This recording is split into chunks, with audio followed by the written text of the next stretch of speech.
I just got catcalled. I'm like the furthest away from anyone that I thought I could be, but I still got it. I am down here in Summerlin, Las Vegas, where we are going to be moving here in a couple months, and it just feels awesome to be out here. It's so freaking nice. It's about 70 degrees, 10 a.m., and I'm pumped. When I got off the plane and got in the car, it just felt like home, which is weird, but cool. I'm glad that I feel like that and don't feel like, what are we doing? So I came down real quick to go to the design center. So quick recap, Jesse got a job down here in Vegas. We've been looking for a couple months now, trying to decide on, do we want to buy resale? Do we want to build a home? What part of Vegas do we want to do that in? We had first started thinking about Henderson because everyone was telling us about that. And then we came down in May and met up with a realtor friend of ours, and she's awesome. She showed us like so many resale homes, and none of them were doing it for us. She had showed us this Woodside home and community. Woodside's a builder here in Vegas. We fell in love with this Woodside new build, but it's a new construction build. It's totally foreign to us. We kept hearing about hidden costs that, you might get into it for X amount of dollars, but then you got to think about all these other things. You got to think about the price of materials that is just so inflated right now. Is that going to continue to go up? And long story short, as one of my friends says, long story longer, we decided to go with this Woodside build. And the coolest thing, I typed in the Woodside Mojave 6 plan into YouTube, and that's the model that we're going to build. And there just happens to be this couple that has moved here from the UK that is going to be our neighbors, essentially. They're in the same community that we're building in. And I feel like they're another version of Jesse and I, because they seem very, very detail oriented. They just are like on it. And so they just happen to be doing this series on their channel. I'll put a link to their channel down below. We've never met these people, by the way, just on the internet. But there was all these questions that we still had about the new build, and they're doing this series on their process with building, and they're going through like all the electrical costs and the design center. So when you buy this model home, you get to go to their design center and pick out every single item that's going to be in your home, which is overwhelming, but really awesome. And so you could spend, $50,000 on top of your base price, or you could spend $150,000. It all depends on, do you want hardwood? Do you want tile? Do you want cabinets that are real wood versus like melamine? Do you want the super island? Do you want the granite countertop? I mean, there's so many different options. And this couple has made a video on like every single thing that they have done, and they've shared numbers, which is huge for us because we're very open about our finances, and we're that way because we feel like it can be very helpful for people. Like, we really, really appreciated this couple, Anton and Selena, I think it is, that have just shared every little detail of their home buying process. And it's really fun. We're excited to meet them in person.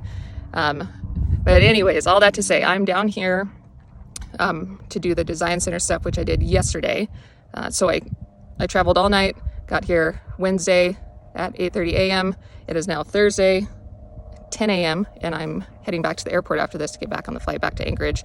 So quick whirlwind trip, but went to the design center, and it was crazy. It was so much fun, but overwhelming, because like I said, you could pick out, what shape of hardware do you want on your cabinets? Okay, you got that. Well, what color? Because it's different pricing. Your model home comes with like chrome, but do you want it matte black? I mean, so it was like, I think like a 3-hour meeting with our design lady, that's been a really cool thing about Woodside, is our salesperson, the electrical guy I met with yesterday, the design center gal I met with yesterday, have all been like on it and super awesome, super helpful. And so that's been another part of this process that we've really, really appreciated. The cool thing with the design center is that we got everything we wanted, and we had a number in mind of like what we wanted to spend. Because like I said, you've got your base price for the model home. You've got your lot premium, which we happen to get one of the most expensive lots in the community. So we had to do that. Then you've got your electrical, you've got your design center stuff. We'll have future landscaping. There's like all these things. And so we have a ballpark number that we're trying to stick to for like the final. So anyways, we do the design center stuff. We get to that and we're like way under what we thought. And when we first looked at all the options for design, they had this package to do all your hardware matte black. And we were like, oh, that would be sick because we want to do white cabinets. That would really make everything pop. But it's like $15,000 just for matte black everything. And we got to our final number and realized that we had room in the budget. And so that's the cool thing with this design process is like we went for like the basic options on certain things in order to splurge on something we really wanted. And so we're super pumped on that. We're just beyond excited to see what it all looks like. And now this is the hard part where we have to wait until like June until the house is done, if everything goes according to plan. Yeah, it's just beautiful here. I'm sad to go home to 30-degree, snowy, rainy, foggy weather, but excited to see the kids and Jess, even though I've been gone for like 24 hours at this point. But why did we choose Summerlin? That was another thing that I wanted to say. Really, I kind of already talked about the main one was that the Woodside home was here, and we really loved that option and that builder.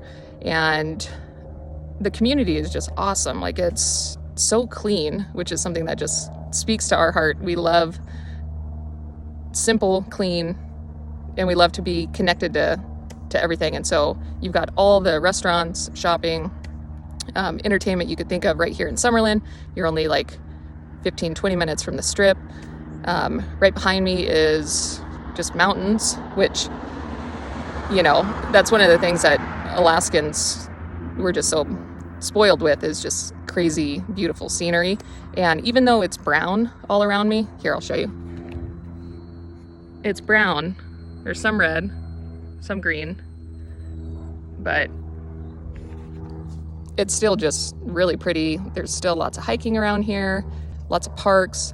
And the nice thing with living in the desert and with the community that we're in, is landscaping is like a huge ordeal. Like, everything's clean, the streets are clean, everything looks really pretty, lots of flowers. So we just love the feel of Summerlin. We love that you're still accessible to everything, and yeah, it just seems like the perfect place for us. With that is Jesse's commute. So he's going to be working at the airport, at the tower, and my sweet husband, he has gotten so much better over the years, but he hates traffic. He loathes it.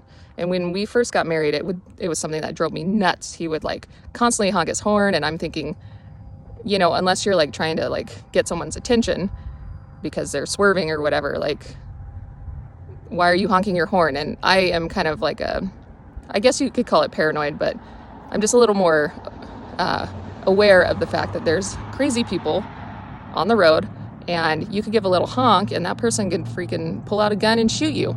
And so I used to get really irritated just because I was scared.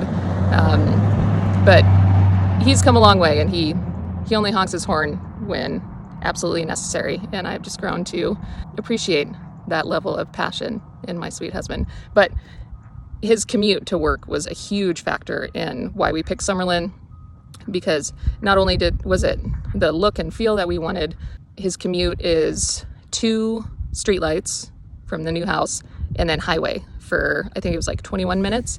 And so last time I was here, I actually got in the car and did a time-lapse video from the new house to the tower. And Jesse was like, geez, I would pay $100,000 just for that commute. He was so excited. And so we're very pumped about that. And the cool thing about Summerlin is that there's a ton of traffic on the road, but I don't know, it just feels so different from like traffic near the strip. or in any other big city. Like, I haven't really felt like it was too crazy. So that's exciting. So all that to say, we're pumped. The new house also sits literally in between a fire department and a police station. So that's really exciting for me, someone like me who tends to worry a lot about you name it. Oh, that was the other thing is, you know, when I go check in at the hotel or get the rental car or whatever, where I have to show my ID, people are always like, oh, Alaska, or, you know, people ask why we're moving here. Everyone's like, oh, you know, the heat in the summer, which it is a thing. It's gonna suck in the, you know, how May to September, October, I don't know. I lived in Scottsdale for 10 years, and so I totally get the hot summer. Jesse lived in El Centro, which is like the armpit of America. It's like the worst place ever, and gets so stinking hot. And so we are embracing for the hot summer, but we're seeing it as just like a trade, what we deal with in Alaska, where for like 6 months out of the year, you literally, unless you're doing some sort of outdoor activity like skiing or snow machining or whatever, you go from your hot heated car to your hot heated house to the heated restaurant or store. And it's the same here. It's just, I think it's probably just as extreme, but it's a little less time, you know, maybe 4 months that you're doing that. So we're excited to be warm. I think as Alaskans, the older we get, and we found this with a lot of people we know, is like after you've been in Alaska for a long time, you just get to the point where the winters and the cold just start to really, really suck. And the gray and the dark really starts to, or it can really start to have an effect on you. And so we've noticed that over the last few years. And I woke up at 5 this morning just because I couldn't sleep. And the sun came up around 7, and there's not a cloud in the sky right now. It's just beautiful. And there's something about the sun and the light, you know, just shining on you. And so we're both so excited for that aspect of living in Vegas and just being in this beautiful weather more days out of the year than not. So, all right. Oh, there's a car coming. I totally thought I was at a dead end and no one would bother me in that spot, but I was wrong. So anyways, yeah, I'm going to wrap up the video. Going to go drop off this rental car and get on my flight back to Anchorage. Hope you enjoyed this quick update video. We are so excited for this move. We close on our place in Anchorage in a couple weeks and then officially head out beginning of January. So we'll have more videos, I'm sure, talking about our move process. But for now, we'll see you guys on the next one.